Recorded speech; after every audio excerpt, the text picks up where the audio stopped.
This audio recording is a production of the Marxist Internet Archive. This material is presented free of charge. Marxist Internet Archive encourages duplication, sharing, and broadcast of this recording.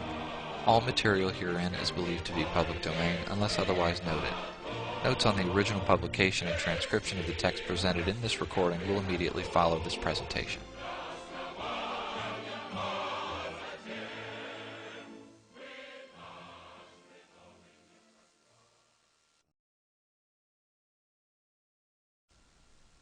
Combat Liberalism by Mao Zedong. Dated September 7, 1937. We stand for active ideological struggle because it is the weapon for ensuring unity within the party and the revolutionary organizations in the interest of our fight. Every communist and revolutionary should take up this weapon. But liberalism rejects ideological struggle and stands for unprincipled peace, thus giving rise to a decadent Philistine attitude and bringing about political degeneration in certain units and individuals in the party and the revolutionary organizations. Liberalism manifests itself in various ways. To let things slide for the sake of peace and friendship when a person has clearly gone wrong, and refrain from principled argument because he is an old acquaintance, a fellow townsman, a schoolmate, a close friend, a loved one, an old colleague, or old subordinate. Or to touch on the matter lightly instead of going into it thoroughly, so as to keep on good terms. The result is that both the organization and the individual are harmed. This is one type of liberalism. To indulge in irresponsible criticism in private instead of actively putting forward one's suggestions to the organization. To say nothing to people to their faces but to gossip behind their backs, or to say nothing at a meeting but to gossip afterwards. To show no regard at all for the principles of collective life, but to follow one's own inclination. This is the second type. To let things drift if they do not affect one personally, to say as little as possible while knowing perfectly well what is wrong, to be worldly wise and play safe and seek only to avoid blame. This is a third type. Not to obey orders, but to give pride of place to one's own opinions.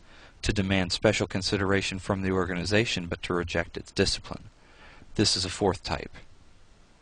To indulge in personal attacks, pick quarrels, vent personal spite, or seek revenge instead of entering into an argument and struggling against incorrect views for the sake of unity or progress or getting the work done properly. This is a fifth type. To hear incorrect views without rebutting them, and to even hear counter-revolutionary remarks without reporting them, but instead to take them calmly as if nothing had happened. This is a sixth type. To be among the masses and fail to conduct propaganda and agitation, or speak at meetings or conduct investigations and inquiries among them, and instead to be indifferent to them and show no concern for their well-being, forgetting that one is a communist and behaving as if one were an ordinary non-communist. This is a seventh type. To see someone harming the interests of the masses, and yet not feel indignant, or dissuade or stop him or reason with him, but to allow him to continue. This is an eighth type. To work half-heartedly, without a definite plan or direction. To work perfunctorily, and muddle along. So long as one remains a monk, one goes on tolling the bell. This is a ninth type. To regard oneself as having rendered great service to the revolution, to pride oneself on being a veteran, to disdain minor assignments while being quite unequal to major tasks, to be slipshod in work and slack in study. This is the 10th type. To be aware of one's own mistakes and yet make no attempt to correct them, taking a liberal attitude towards oneself. This is an 11th type. We could name more, but these 11 are the principal types. They are all manifestations of liberalism. Liberalism is extremely harmful in a revolutionary collective. It is a corrosive which eats away unity, undermines cohesion, causes apathy, and creates dissension. It robs the revolutionary ranks of compact organization and strict discipline, prevents policies from being carried through, and alienates the party organizations from the masses which the party leads. It is an extremely bad tendency. Liberalism stems from petty bourgeois selfishness. It places personal interests first and the interests of the revolution second. and this gives rise to ideological, political, and organizational liberalism. People who are liberals look upon the principles of Marxism as abstract dogma. They approve of Marxism, but are not prepared to practice it, or to practice it in full. They are not prepared to replace their liberalism by Marxism. These people have their Marxism, but they have their liberalism as well. They talk Marxism but practice liberalism. They apply Marxism to others, but liberalism to themselves. They keep both kinds of goods in stock and find a use for each. This is how the minds of certain people work. Liberalism is a manifestation of opportunism and conflicts fundamentally with Marxism. It is negative and objectively has the effect of helping the enemy. That is why the enemy welcomes its preservation in our midst. Such being its nature, there should be no place for it in the ranks of the revolution.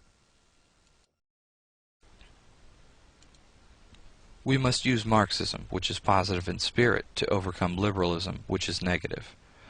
A communist should have largeness of mind, and he should be staunch and active, looking upon the interests of the revolution as his very life, and subordinating his personal interests to those of the revolution. Always and everywhere he should adhere to principle and wage a tireless struggle against all incorrect ideas and actions, so as to consolidate the collective life of the party and strengthen the ties between the party and the masses. He should be more concerned about the party and the masses than about any private person, and more concerned about others than about himself. Only thus can he be considered a communist. All loyal, honest, active, and upright communists must unite to oppose the liberal tendencies shown by certain people among us, and set them on the right path. This is one of the highest tasks on our ideological front. Notes on publication and production. Combat Liberalism by Mao Zedong is included in Volume 2 of Selected Works of Mao Zedong, pages 31 through 34. Selected Works of Mao Zedong, Volume 2, was published in 1965 by Foreign Languages Press in the People's Republic of China. The preceding audio presentation of Combat Liberalism was from a transcript by the Maoist Documentation Project. The transcription was added to the Marxist Internet Archive in 2004. This presentation was read by Mike B. from Marxist Internet Archive, July 2006. A full transcription of Combat Liberalism is available on the Internet through the Mao Zedong Internet Archive, located at http://www.marxist.org/reference/archive/mao/index.htm. This concludes this audio presentation.